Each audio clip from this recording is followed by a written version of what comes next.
एक श्राप था जो उसे खूबसूरत भी बनाता था और खतरनाक भी।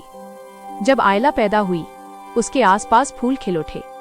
वो एक नन्ही सी बच्ची थी। पहले उसे फूल में पैदा होने पर बहुत खुशी हुई। वो रोज अपने गुलाब के घर में सोती और रोज गुलाब की झाड़ियों में समय बिताती। एक दिन उसे बहुत अकेलापन लगने लगा। वो बैठकर रोने लगी और जब वो रोने लगी, उसकी आंखों से गुलाब के पत्ते निकलने लगे। उस दिन उसे एहसास हुआ कि वो एक नॉर्मल लड़की नहीं है। धीरे धीरे उसने अपने आप को अपने फूल के घर में बंद कर लिया और बस खिड़की से सबको आते जाते देखती थी। उसके ऊपर एक श्राप था कि जो कोई उससे प्यार करेगा वो पत्थर बन जाएगा। लेकिन किसी को नहीं पता था ये फूल एक दिन मौत बन जाएंगे।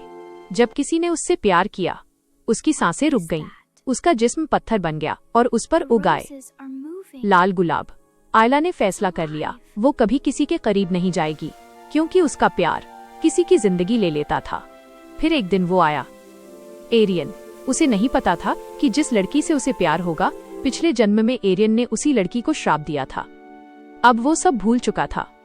एक ऐसा लड़का जो उसे देखकर भी नहीं डरा। वो उसके पास गया और उससे बात की। आयला डर गई, पर फिर उसने हिम्मत करके उससे बात की। धीरे धीरे वे रोज मिलने लगे। एरियन बाहर से उसके लिए केक और पिज्जा लाया करता। आयला ने कभी ये सब नहीं खाया था। वो बहुत खुश हुई, पर अंदर ही अंदर उसे डर था कि कहीं एरियन उसकी वजह से पत्थर न बन जाए। लेकिन जब उसने उसका हाथ पकड़ा, कुछ भी नहीं हुआ। न पत्थर, न मौत। पहली बार आयला ने महसूस किया कि शायद वो नॉर्मल हो सकती है, शायद वह किसी से प्यार कर सकती है।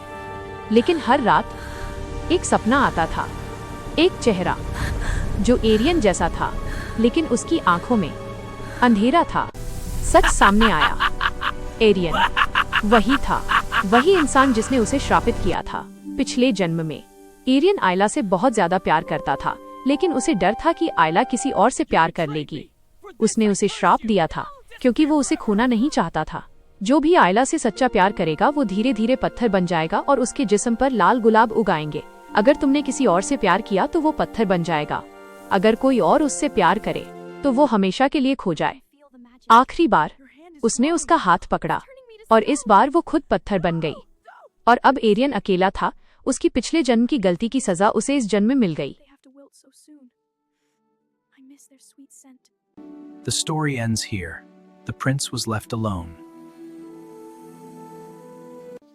दोस्तों, और भी जादुई कहानियों के लिए सब्सक्राइब करें।